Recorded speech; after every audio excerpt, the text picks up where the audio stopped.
Hello and welcome to another episode of Laptop Retrospective, and today we have a ThinkPad. And this is actually the very first ThinkPad Edge that I have featured on this channel. And there's a few things that immediately distinguish a ThinkPad Edge in its design, very much separately from that of the X or the T or any other series. So shorthand, the ThinkPad Edge is known as the ThinkPad E model. And one of its most distinctive features is this silver edge that can be seen when the laptop is closed as well as when the laptop is open.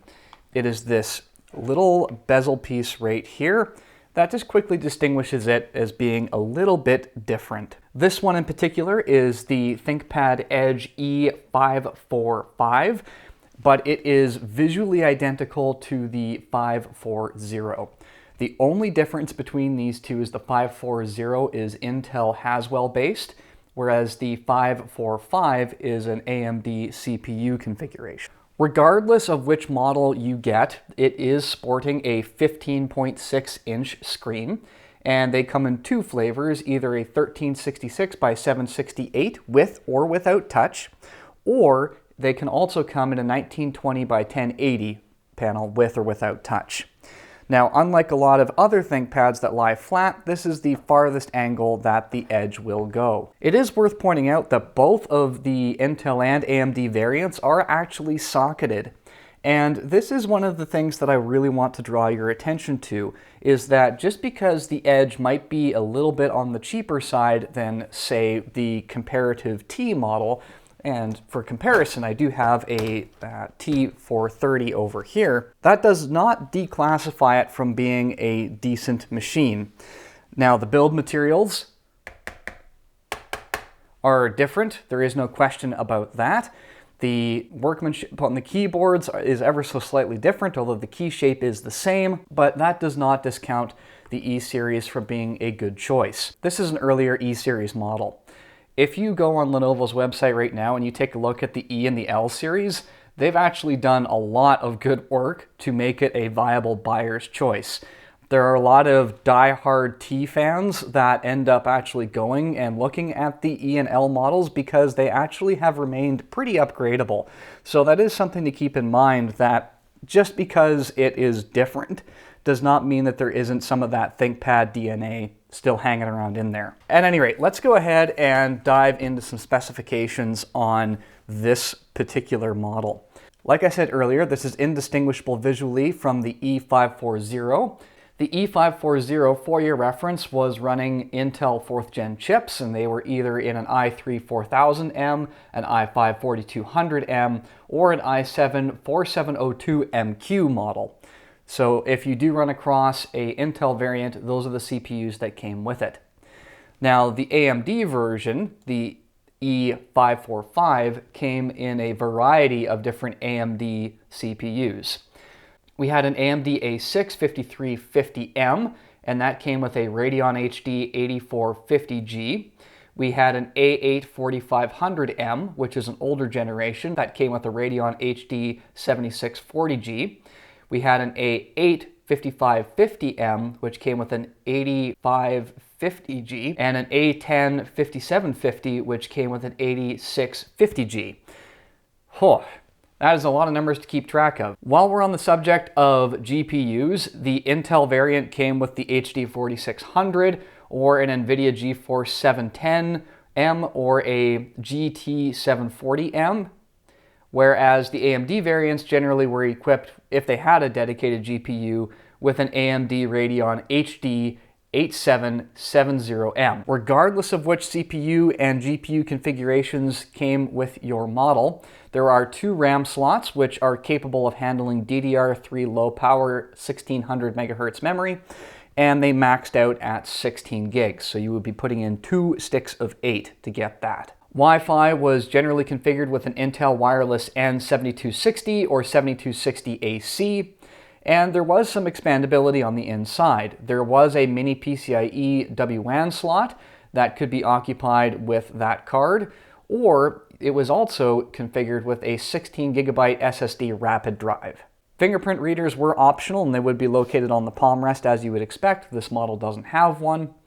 And when it came down to the matter of batteries, you essentially had two 6-cell choices, either a 48 watt hour or a 62 watt hour. This would come with a 65 watt adapter if there was no dedicated GPU, or it would come with a 90 watt adapter if it did have a dedicated GPU, just to help out with power delivery. So that's it for specifications. Let's go ahead and take a tour of the machine. It does have a very distinct rubberized textured top that is not like the softer finish that we would see on the T or the X series, and it does its job. It's not fantastic. It is a tad on the sticky side, but that could just be the age. But it still looks respectable. It's not going to win any design awards perhaps, but it will certainly do the job of protecting the laptop. As for ports, on the left-hand side, we do have the Kensington lock slot. We do have a vent, VGA port, USB 3, HDMI, and 2 additional USB 3. Along the back, we have one vent, and that's it. And then on the right-hand side, we have the standard Lenovo/ThinkPad barrel plug for power. We have a Ethernet port. We do have an optical drive, not hot swappable, unfortunately. And then USB 2.0, which is always on. And then we have our headphone microphone combo jack. And not to forget it, on the very, very front here, we do have an SD card slot. So that is essentially it for ports. So as you can see, you do have quite a few USB 3.0 ports and some good connectivity for your displays. So this is not a bad laptop by any stretch of the imagination. You do have a generously sized keyboard, which again does feel a little different, but that's okay at this price point. And you do have some solid clicking buttons as well as a track point. So there is an awful lot to like about this.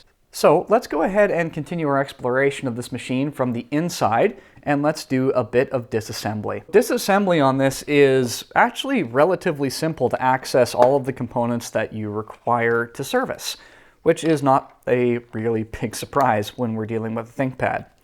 The first thing that we need to do is to remove the battery. We do have a lock on the left-hand side, and then we have a pull tab on the right that allows us to remove this battery. And this is the 48 watt hour variant, so there would be a larger one that could also come with this. Once that is removed, we can safely disassemble the rest of the machine. And to access the core components, we're going to spin out this screw here till it clicks. And then we're going to spin out the screws for these panels down here. So with these 3 screws here, we can remove this main panel. This actually gives us access to essentially most of everything of what we need. Starting over here, we do have our hard drive in this case. And this one doesn't have its caddy, but it would normally have your standard ThinkPad caddy. You pull it down, or in this case, just push it down, and it is easily removed. Over here, we have our 2 RAM slots sitting on top of one another. And then we have our heat sink that is covering our socketed CPU, which is pretty neat. We can see the socket release right there, easily accessible. That is pretty much it for this side. If we had loosened this screw here, this panel, at least on this model, is very stiff, but it does reveal our Wi-Fi card and our CMOS battery waiting to be serviced. The only other thing to do, really, while we're in here, we could remove the optical drive. It is simply that screw right there, which is facing us up at the top. But we do have a series of keyboard screws that we can spin out. So there is one over here, and we have one over here by the Wi-Fi card. All right, with those 2 screws removed for the keyboard, we can do the infamous keyboard wiggle. Go in through the bottom, lift the keyboard up, pull it towards us. And we've got 2 ribbon cables underneath here. So it's kind of hard to get a good camera angle for this for you, but they're just under here. So the best way to approach it is to lean the keyboard forward like so and disconnect both of those cables, just working your way back as you do. And there you go. So as you can see, there is a fair bit of bend to a keyboard like this, but again, not a really big deal. It still feels really nice to type on. This one has definitely seen a fair bit of use. And then under here we can see a few places where some cables have been threaded, but by and large there really isn't a whole lot to do on this side unless you are doing a complete disassembly of this machine. So with that being said, ladies and gentlemen, let's go ahead and reassemble this, turn it on, and draw some final conclusions. All right, now that we have the whole thing back together, let's open it up and turn it on.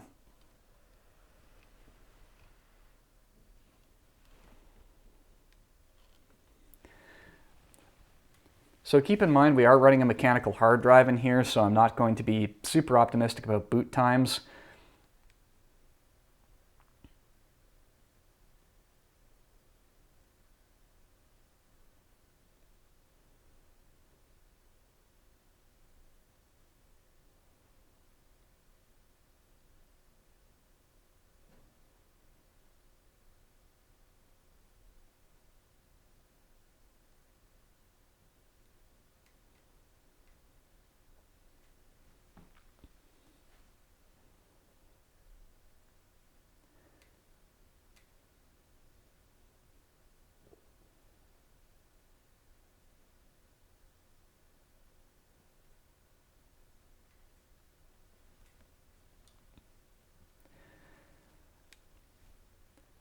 That's one thing I definitely would say, is that if you were to swap out this mechanical hard drive for an SSD, brand new life into it, it's pretty clear that that's what's actually slowing this thing down the most.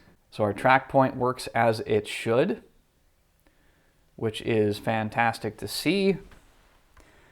We're probably still booting into the operating system, so I don't expect immediate performance here, especially with a mechanical hard drive. And it is worth pointing out that this is the 1366 by 768 panel, and it looks good. There is absolutely nothing to really complain about here. It's certainly not 1080p, but for the resolution that the panel is, that's okay. I've definitely seen worse 1366 by 768 panels.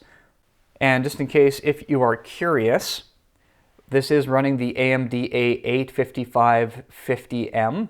It does have the integrated graphics, only 4 gigs of RAM. So if I were keeping this, or if I were buying this, two things would happen right away. Probably bump that up to 8 gigs of RAM just to make sure that I can handle all my Chrome tabs, and definitely putting in a solid state drive to increase those boot times. But other than that, you've got a full numpad, nice keyboard. If you were looking for a I need to work at home and crunch some spreadsheets machine, probably going to keep it plugged in most of the time, then this is a pretty decent machine. I am not 100% sure on the battery wear, but I am clocking in at about 2 hours of use on better performance mode. If we drop that down to battery saver, it's going to buy us about 30 more minutes of time. So definitely not something that I would want to use extendedly unplugged. However, it could certainly do it, but I don't know, to me a laptop of this size isn't really designed for that. Oh, look at that, we're almost up to 3 hours. So again, not exactly what you'd call a battery powerhouse, but not necessarily a slouch either. So just taking a quick look on eBay, you can find these machines essentially for about $160 US. Keep in mind this is being filmed during the tail end of the COVID pandemic, at least I hope it's the tail end. So laptop prices have definitely inflated somewhat. But even if it says like doesn't come with hard disk drive, that's not necessarily the end of the world. Just make sure that the Windows key is in the BIOS somewhere. Again, you can see some listings here for 150 US that are pretty decently equipped, and this is just the AMD variant. So if you are looking for something economical, this is certainly a valid choice, and I'll be leaving links in the description down below where you can find those. At any rate, ladies and gentlemen, I hope you enjoyed this quick look at the first of the ThinkPad Edge series that I have featured on this channel. I actually don't mind them. I think that out of all the more budget-friendly laptops that are out there, you could certainly do a lot worse than a ThinkPad Edge. There is a lot of pedigree and engineering, while at a price point in this chassis that still shines through despite how much you end up paying for it, and that's pretty valid in my mind. And don't be afraid to check out some of the newer E and L series, because those are still really good value for money, at least so I've been told. At any rate, ladies and gentlemen, if you enjoy this sort of content and would love to see more, I am going to encourage you to do the big four. Please like the video, share, subscribe, and hit that notification bell so the next time I feature a ThinkPad or ThinkPad Edge, you will be the first to know about it. So thank you so much, and I will see you next time.